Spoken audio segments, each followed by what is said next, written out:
Hello, in this lecture you will learn how to basically bind to a model, to a view model in this case.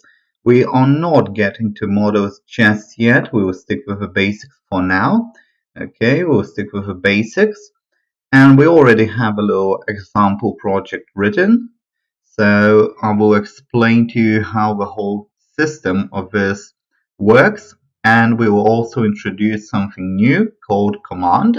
Okay, so as you can see, we have in this project a main page. A main page, of course, the code behind for the main page, but we also have something called main view model, which is a simple class really. Okay, it's a very simple class. It's meant to be reusable.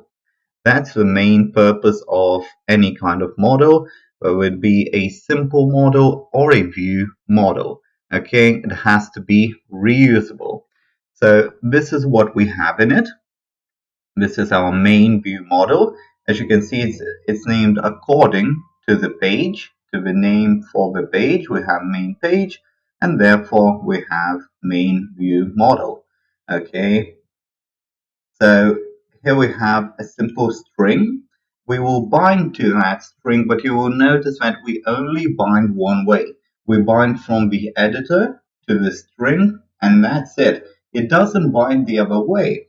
However, this value, this variable can change. Okay, you can change it, but it won't bind. It won't bind to the editor. It won't bind back.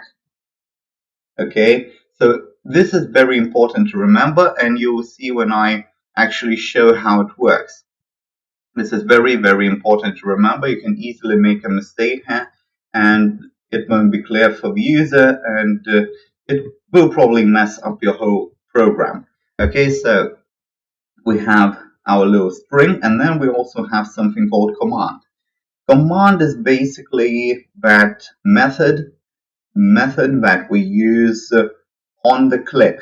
In this case, we will use a button, and this will happen on the click. Okay, so it's kind of like assigning an event handler. Okay, it's kind of the same thing, but it is a bit different, and commands are limited. Okay, they are limited to some certain elements. Okay, and can't really do it with all the possible events. Okay, so it's not about events, it's about commands. And as you can see, this is an iCommand interface. Not the best description of it, defines a command. Okay, and then we have a command constructed, new command constructed, and in there is basically all the action that happens on the click. Okay, on the click. We have the command, just like that. This is basic. Okay, this is basic. We will get through the basics, and then we will try to elaborate on some few things as well. Okay, so we have test string and test command. That's it. And as I mentioned before, this is